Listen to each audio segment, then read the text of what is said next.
বছর। এই 500 বছর কি ঠেলা গাড়ির গতিতে? হ্যাঁ, রেল গাড়ির গতিতে? এই যে কারেন্টের সুইচ দিই, লাইট দেওয়ার সাথে সাথে কি জ্বলে নাকি 5 সেকেন্ড পরে লাইটটা জ্বলে? সাথে জ্বলে। কি সাথে সাথে জ্বলে না?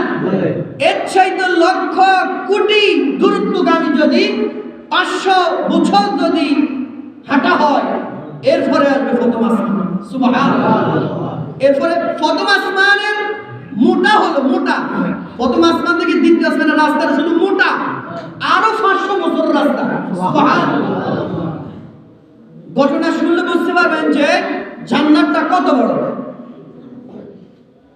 তো হযরতে জিবরাইল আমিন বলেন, ইয়া রাসূলুল্লাহ, আপনি কি বলেন? আল্লাহ রাসূল বলেন, তুমি তো আমার সাথে দিনের মধ্যে অসংখ্য অগণিত বার তুমি আমার কাছে আসো। বলতেছে কে? আল্লাহ রাসূল। কাকে? হযরতে জিবরাইল আমিনকে। যে আপনি তো আমার কাছে দিনের মধ্যে অসংখ্য বার আসেন, আপনি তো থাকেন আসমানে, আপনার গতি কত? আপনি চলে এত দূর, তো আপনি কিভাবে আসেন? হযরত জিবরাইল বলেন, ইয়া রাসূলুল্লাহ, আল্লাহ তাআলা আমাকে এত চলার গতি দিচ্ছে, আমি এত দ্রুত চলতে পারি যা আমি আপনাকে কখনো বুঝাতে পারবো না। সুবহানাল্লাহ। তোমরা একটু বলেন না শুনি।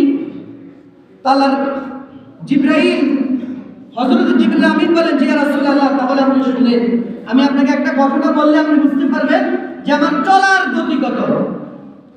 তো বলেন, ঠিক আছে বলেন।